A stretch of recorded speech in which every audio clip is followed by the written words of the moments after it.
She has had a love affair with Canadians over the airwaves for nearly 40 years. And now veteran broadcaster Valerie Pringle is on a very different mission. And she's here to talk about her cross-Canada tour. Welcome to Calgary. Lovely to see you. I can't believe that you have never been in the CTV studio. Yeah, I've been to Calgary 1.5 million times. And worked with CTV for how many years? But I think, you know, when I came here to do stuff for Canada Am or whatever, I was out and about, oot and about in the field. So I was lucky, I was outside. Too busy working. Yeah. And now you're back working and you are going coast to coast talking to Canadians about saving. You are the Scotiabank Saving Ambassador. How on earth did this happen? Well, Scotiabank approached me in the spring and said, you know, we want Canadians to, you know, we're hearing from customers looking at Canadians, saving levels are at record lows. This is a big issue for Canadians, and they're launching campaigns about how to, you know, let the saving begin and engage Canadians. And on the other side, they said, we really would like to talk to Canadians, hear what they think, what are their saving challenges, successes, how do we get them talking, how do we engage them? So will you go out on the road and do that?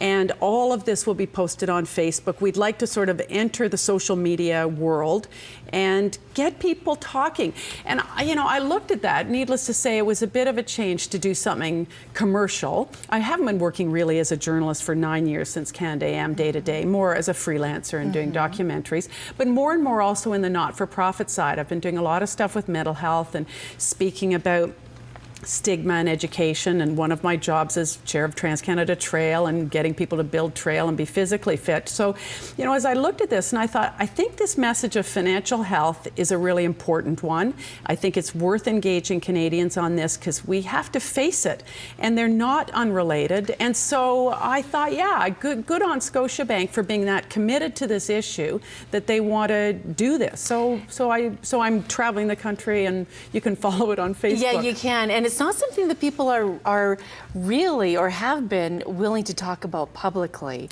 Well, it is a bit of a taboo. It is, isn't it? Yeah, look at here on Granville Market. Yes, this is you in Vancouver, and we're talking about that was just yesterday or the day before. Yeah, and all of this is going on Facebook. Now, something that you say that has surprised you, Valerie, is talking with the younger people. First off, with the older people, you say that you're hearing that they haven't saved enough.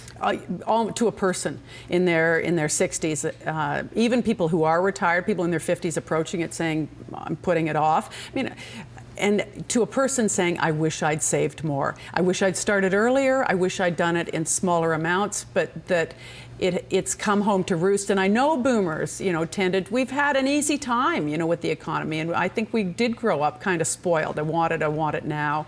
And you're surprised by the younger ones who are a little scared about not having enough. They're more concerned than you would think. In the Scotiabank survey that came out yesterday indicated that in the age group 18 to 34, 49% are saving for a social or sort of financial safety net, which is more than any other age group. And I think people tend to go, oh, the younger generation, they spend all that money on their texting and their this, and they have to have everything, and they're the penultimate me generation.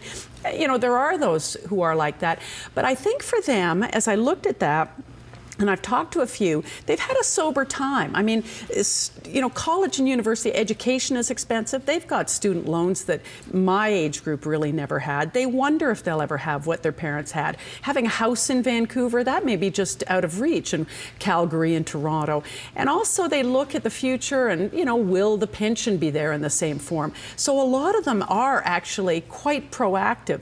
You know, because what we're trying to talk to people about, the sort of three tenets are: save automatically because it works, invest in your future because no one else will, and borrow to get ahead and not fall behind. I mean, they're very not brain surgery type principles, but they're things that people have to face and think about. And all of this, I mean, is on Facebook, which is a whole new experience for you. It's totally fun.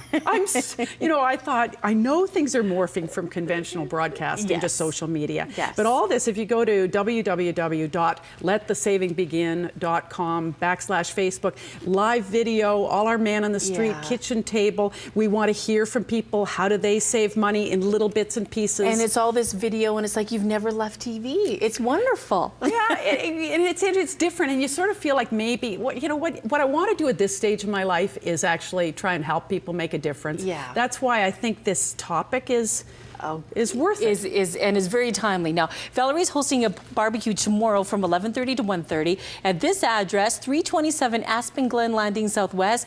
And to get in on all the talk and to follow Valerie's journey, just go to this Let the savings begin.com/Facebook. Thank you so much. Well, it's a pleasure to see you, Madame. And remember, you save your money. I'm here on a mission. Okay.